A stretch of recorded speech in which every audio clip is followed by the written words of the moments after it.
दहेज की भीड़ चढ़ी रोहतक की एक और बेटी। 3 महीने तड़पने के बाद मौत। पीड़िता के पति की पहले भी हुई थी शादी, हो रखा था तलाक। पीड़िता के पिता ने कहा, शादी के बाद से ही परेशान करते थे ससुराल पक्ष के लोग। पीड़िता संगीता ने मरने से पहले दिया था आरोपियों के खिलाफ बयान, वीडियो वायरल। 3 महीने तक तड़फ तड़फ कर दम तोड़ने वाली एक और युवती दहेज के दरिंदों की शिकार हो गई। देर रात युवती ने अंतिम सांस ली, लेकिन इससे पहले अपने साथ हुई हैवानियत को मजिस्ट्रेट के सामने बयान कर दी।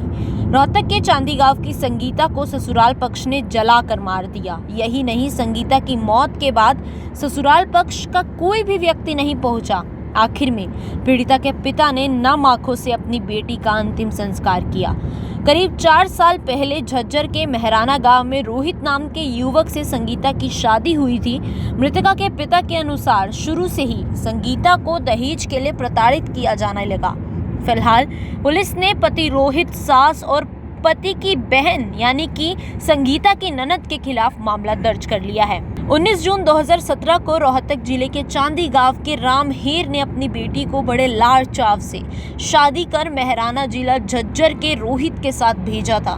लेकिन उस वक्त कौन जानता था कि जिस युवक को एक बाप ने अपनी अमानत सौंपी है, वही दरिंदा उसे तड़फा तड़फा कर जान ले लेगा। 24 वर्षीय विवाहिता को दहेज के लोभियों ने जला कर मार डाला।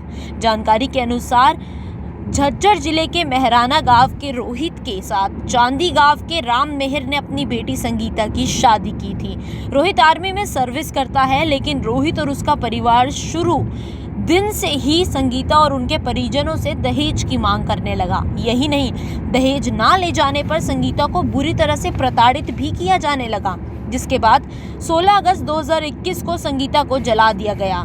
पीड़ित पिता का आरोप है कि रोहित ने आर्मी अस्पताल की बजाय निजी अस्पताल में संगीता को एडमिट करवाया, जिसके बाद रोहित संगीता को वहां छोड़कर फरार हो गया।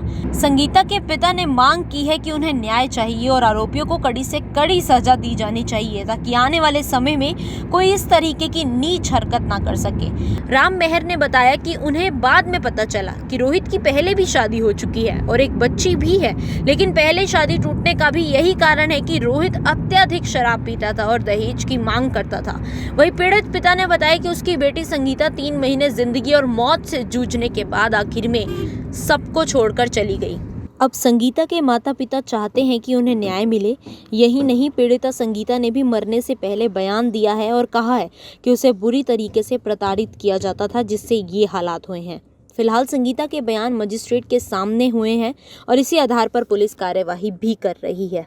मैंने अपनी बेटी संगीता की शादी रोहित सन्नोपर गोविंदर मेहराना निवासी झज्जर के साथ 2017 में की थी और मेरी बेटी को शादी के कुछ दिन बाद परेशान करने लगे। दहेज के लिए जो हमारे से बनता था वो हमें दिया, लेकिन फिर भी बेटी की डिमांड आए गई। गाड़ी ली तब उन्होंने बोले जाओ पैसे कम रह गए तब दिया।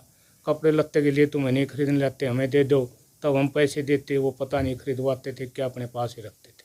तो अब क्या हुआ? तो अब सर 16 अगस्त को बिटिया का फ़ोन, उसकी सास का फ़ोन आया कि ऐसे ऐसे ये हादसा हो गया है, क्या हुआ? बिटिया ने आग लगा ली है। लेकिन हमें पता लगा वहाँ जाने के बाद कि बिटिया ने आग नहीं लगाई गई थी। और उसके बाद फिर वो हॉस्पिटल सोनीबरन में ले गए। हालांकि वो रोहित कुमार हैं जो उनको आर्मी की फैसिलिटी थी, लेकिन 40 किलोमीटर ने जाकर 140 किलोमीटर ले गए प्राइवेट हॉस्पिटल में। वहाँ बिटिया को एडमिट कराने के बाद हमने बहुत कहा कि आपके पास डिपेंडेंट कार्ड है, बोला नहीं मैं तो यहीं कराऊंगा, नहीं मैं तो यहीं कराऊंगा। ऐसे गुमराह करता रहा और एडमिट कराने के 20 दिन के बाद वो वहाँ से लापता हो गया, जो कि सारा खर्चा पानी। और वो अपनी बेटी की शुरू से लेकर 16 अगस्त से लेकर कल, मतलब जब 16 अगस्त को लास्ट तक मैं और मेरी मिसेज बिटिया के पास रही। अब मेरी बेटिया की डेथ हो चुकी है, जो कि उनके परिवार से कोई नहीं आया था। दाएं बाएं के एक दो लोग आए थे, लेकिन प्रशासन ने डेड बॉडी हमारे को दे दी ताकि हम उसका दाह संस्कार कर सका, क्योंकि बिटिया ने उनके खिलाफ बयान दे रखे हैं। उनके खिलाफ कानूनी कार्रवाई हो सके। तो पुलिस क्या करेगी इस मामले में? वो आर में जाके बिटिया के दोबारा बयान दर्ज किए हैं। यहाँ तो वो डरी हुई थी, सहमी हुई थी, बोले डॉक्टर भी मेरे हैं और यहाँ पर 5-4 बाहर बदमाशी भी रखता था जो इधर इर्द गिर्द घूमते थे हॉस्पिटल के प्राइवेट हॉस्पिटल में। वहाँ आर्मी में जाने के बाद बिटिया को सपोर्ट मिला, उसको थोड़ी हौसला हुआ, तब जाकर उन्होंने सच्चाई बताई, पहले डॉक्टर के सामने, फिर मजिस्ट्रेट के सामने, और फिर हमें पता लगा कैसे ऐसे बिटिया के साथ अत्याचार हुआ। इसको बहुत टॉर्चर करता था, मारता था, पीटता था, बात बात बताने देता था। मेरी बेटी को जला दिया है, अन्याय किया है। मेरी बेटी न्याय किया, मेरे न्याय चाहिए, मैंने न्याय चाहिए मैंने। तो दहेज के लिए जला दिया? हाँ, दहेज के लिए बहुत मांगते थे, वो पैसे भी मंगाते थे और ना देने पे बेटी की पिटाई भी करते थे, रात को पीटते भी थे, दारू भी पीते थे। पूरी रात बेटी को बाहर खड़े रखे थे। चुप रखे थे, कने दुखी रखे थे।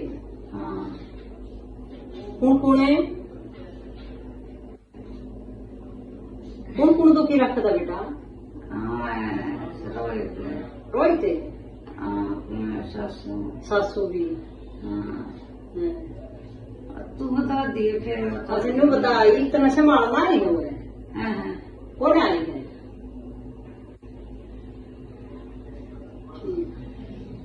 हमारा साथ देगी फिर तुम? ठीक है, ठीक है, तो मैंने साथ चाहिए। हाँ ठीक है।